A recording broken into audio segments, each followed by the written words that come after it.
கோபுரம் டிவி நேயர்களுக்கு இனிய வணக்கம்.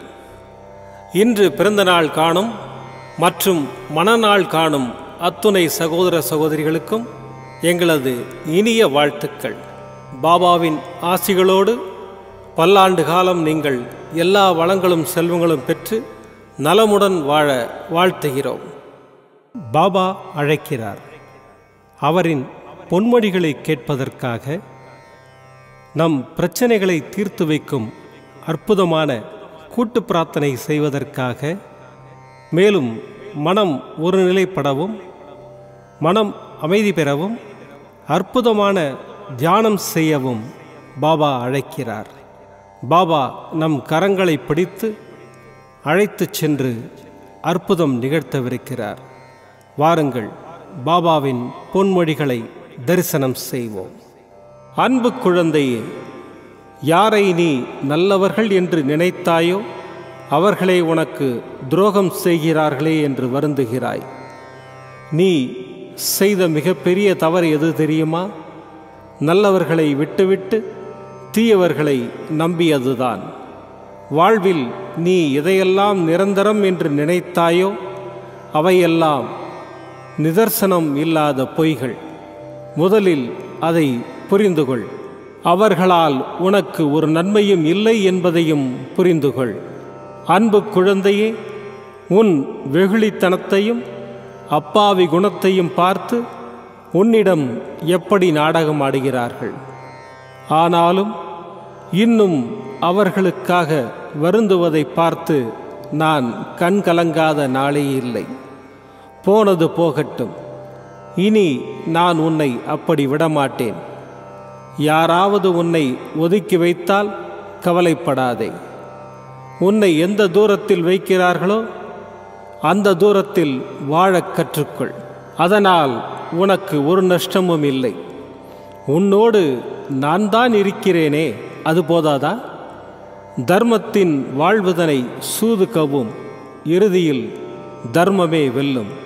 கவலைப்படாதே, உன்னுடன் உன் சாயப்பா நான் இருக்கிறேன். ஓம் சாய்ராம். பாபாவின் அற்புதமான பொன்மொழிகளை தரிசனம் செய்தோம். அடுத்த நிகழ்வு கூட்டு பிரார்த்தனை. நம் மனநலன் சார்ந்த பிரச்சனைகளுக்காகவும் உடல் நலன் சார்ந்த பிரச்சனைகளுக்காகவும் மற்றும் நம் அனைத்து விதமான பிரச்சனைகளுக்காகவும் சாய்நாதரிடம் கூட்டு பிரார்த்தனை செய்வோம். வாருங்கள், இந்த அற்புதமான கூட்டு பிரார்த்தனையை செய்வோம். பிரார்த்தனாஷ்டகம். 8 பிரார்த்தனைகள். சாந்தமான மனம் கொண்ட சாயிநாதரே, அறிவின் சிகரமே, அன்புள்ளம் கொண்டவரே, கருணை கடலே, உண்மையின் இருப்பிடமே, மாயை என்னும் இருளை அகற்றுபவரே, ஜாதி மத பேதங்களுக்கு அப்பாற்பட்டவரே, எங்களின் புரிந்து கொள்ளும் திறமைக்கு அப்பாற்பட்டவரே, அன்பின் இருப்பிடமே, ஷீரடி வாழ் இறைவனே, என்னை காப்பாற்றும், என்னை காப்பாற்றும். ஞான சூரியனே, ஞானத்தை வழங்குபவரே, பக்தர்களின் மனங்களில் உலவிடும் பரமஹம்சரே, அனைத்து நன்மைகளுக்கும் காரணமானவரே, தங்களை சரணடைந்தவரை காப்பவரே, படைக்கும் தொழில் புரியும் பிரம்மாவும் காக்கும் கடவுளான விஷ்ணுவும் நீங்களே. 3 உலகங்களையும் யுகங்கள் முடிவில் தன்னுள் ஐக்கியமாக்கிக் கொள்ளும் ருத்திரனும் தாங்களே. நீங்கள் இல்லாத இடம் இந்த பூமியில் ஏது? எல்லாம் அறிந்த இறைவன் நீங்கள். எங்கள் எல்லோரின் இதயங்களிலும் வசிப்பவரும் நீங்களே. எனது எல்லா குற்றங்களையும் மன்னிக்க வேண்டும் என்று வேண்டி கேட்டுக்கொள்ளுகின்றேன். அலை அலையாய் தொடர்ந்து வரும் சந்தேகங்களையும் மனமயக்கங்களையும் போக்குவீராக. நீங்கள் கோமாதா, நான் பிறந்த இளங்கன்று. நீங்கள் சந்திரன், நான் சந்திரகாந்த கல். தங்கள் பாதங்கள் கங்கை நதி. பணிவுடன் இந்த தாசன் உங்கள் பாதங்களில் தலை வணங்குகிறேன். உங்கள் கைகளை என் தலைமீது வைத்து ஆசை கூறுங்கள். என் கவலைகளும் துன்பங்களும் பறந்தோடட்டும். இந்த கணு தங்களின் தாசன். இந்த 8 துதிகளையும் கூறி நான் உங்களை சாஷ்டாங்கமாக நமஸ்கரிக்கின்றேன். எனது பாவங்கள், துன்பங்கள் மற்றும் ஏழ்மை நிலை இவை யாவும் உடனடியாக விலகி ஓடட்டும். ஓம் சாய்ராம், ஓம் சாய்ராம், ஓம் சாய்ராம். அற்புதமாக கூட்டு பிரார்த்தனை செய்தோம். பாபா நம்முடைய கோரிக்கையை ஏற்று நிச்சயமாக நமக்கு அற்புதங்களை செய்வார் என்பது சத்தியம். இனி கண்களை மூடி பாபாவை மனதில் நிறுத்தி பாபாவின் அற்புதமான சக்தி வாய்ந்த மந்திரத்தை அனுபவிப்போம். ஓம் ஷிரடி வாசாய வித்மஹே சச்சிதானந்தாய தீமஹி தன்னோ சாயி பிரச்சோதயாத். ஓம் ஷிரடி வாசாய வித்மஹே சச்சிதானந்தாய தீமஹி தன்னோ சாயி பிரச்சோதயாத். ஓம் ஷிரடி வாசாய வித்மஹே சச்சிதானந்தாய தீமஹி தன்னோ சாயி பிரச்சோதயாத். ஓம் ஷிரடி வாசாய வித்மஹே சச்சிதானந்தாய தீமஹி தன்னோ சாயி பிரச்சோதயாத். ஓம் ஷிரடி வாசாய வித்மஹே சச்சிதானந்தாய தீமஹி தன்னோ சாயி பிரச்சோதயாத். ஓம் ஷிரடி வாசாய வித்மஹே சச்சிதானந்தாய தீமஹி தன்னோ சாயி பிரச்சோதயாத். ஓம் ஷிரடி வாசாய வித்மஹே சச்சிதானந்தாய தீமஹி தன்னோ சாயி பிரச்சோதயாத். ஓம் ஷிரடி வாசாய வித்மஹே சச்சிதானந்தாய தீமஹி தன்னோ சாயி பிரச்சோதயாத். ஓம் ஷிரடி வாசாய வித்மஹே சச்சிதானந்தாய தீமஹி தன்னோ சாயி பிரச்சோதயாத்.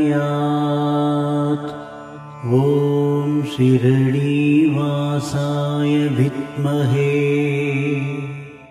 சச்சிதானந்தாய தீமஹி தன்னோ சாயி பிரச்சோதயாத். ஓம் ஷிரடி வாசாய வித்மஹே சச்சிதானந்தாய தீமஹி தன்னோ சாயி பிரச்சோதயாத். ஓம் ஷிரடி வாசாய வித்மஹே சச்சிதானந்தாய தீமஹி தன்னோ சாயி பிரச்சோதயாத். ஓம் ஷிரடி வாசாய வித்மஹே சச்சிதானந்தாய தீமஹி தன்னோ சாயி பிரச்சோதயாத். ஓம் ஷிரடி வாசாய வித்மஹே சச்சிதானந்தாய தீமஹி தன்னோ சாயி பிரச்சோதயாத். ॐ शिरडीवासाय विद्महे सच्चिदानन्दाय धीमहि तन्नो साई प्रचोदयात्। ॐ शिरडीवासाय विद्महे सच्चिदानन्दाय धीमहि तन्नो साई प्रचोदयात्। ॐ शिरडीवासाय विद्महे सच्चिदानन्दाय धीमहि तन्नो साई प्रचोदयात्। ॐ शिरडीवासाय विद्महे सच्चिदानन्दाय धीमहि तन्नो साई प्रचोदयात्। ॐ शिरडीवासाय विद्महे सच्चिदानन्दाय धीमहि तन्नो साई प्रचोदयात्। ॐ शिरडीवासाय विद्महे सच्चिदानन्दाय धीमहि तन्नो साई प्रचोदयात्। ॐ शिरडीवासाय विद्महे सच्चिदानन्दाय धीमहि तन्नो साई प्रचोदयात्। ॐ शिरडीवासाय विद्महे सच्चिदानन्दाय धीमहि तन्नो साई प्रचोदयात्। ॐ शिरडीवासाय विद्महे सच्चिदानन्दाय धीमहि तन्नो साई प्रचोदयात्। ॐ शिरडीवासाय विद्महे सच्चिदानन्दाय धीमहि तन्नो साई प्रचोदयात्। ॐ शिरडीवासाय विद्महे सच्चिदानन्दाय धीमहि तन्नो साई प्रचोदयात्। ॐ शिरडीवासाय विद्महे सच्चिदानन्दाय धीमहि तन्नो साई प्रचोदयात्। ॐ शिरडीवासाय विद्महे सच्चिदानन्दाय धीमहि तन्नो साई प्रचोदयात्। ॐ शिरडीवासाय विद्महे सच्चिदानन्दाय धीमहि तन्नो साई प्रचोदयात्। ॐ शिरडीवासाय विद्महे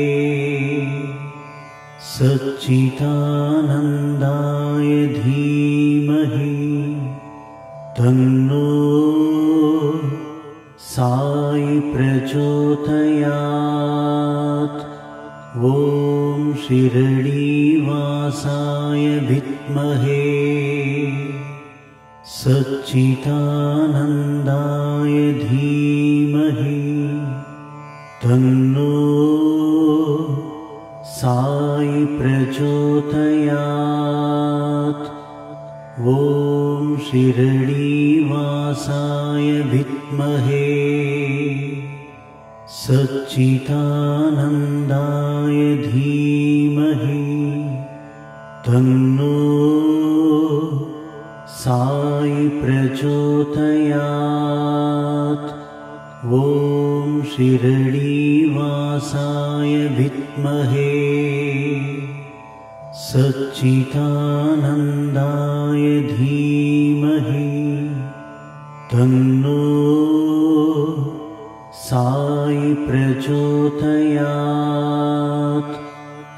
மீண்டும் நாளை காலை இந்த அற்புதமான பாபா அழைக்கிறார் நிகழ்ச்சியில் சந்திப்போம். நன்றி, வணக்கம். விதம் விதமான பக்தி நிகழ்ச்சிகளை உங்களுக்காக தந்து கொண்டிருக்கிறது உங்கள் கோபுரம் டிவி. உங்களுக்கு பிடித்த நிகழ்ச்சிகளை லைக் செய்யுங்கள், உங்களுக்கு பிடித்த மாணவர்களுக்கு ஷேர் செய்யுங்கள். மேலும் சப்ஸ்கிரைப் செய்வதோடு மட்டுமல்லாது அருகில் இருக்கும் பெல் பட்டனை கிளிக் செய்து கோபுரம் டிவி நிகழ்ச்சிகளை உடனுக்குடன் தெரிந்து கொள்ளுங்கள். மற்றும் ஒரு மகிழ்ச்சியான செய்தி, கோபுரம் டிவி ஆப்பை கூகுள் பிளே ஸ்டோரில் ஃப்ரீ டவுன்லோட் செய்து கோபுரம் டிவி நிகழ்ச்சிகளை தொடர்ந்து கண்டுகளியுங்கள், பாருங்கள், ரசியுங்கள், பரவசமடையுங்கள். gopuramtv.com பக்தி பக்திமயம்.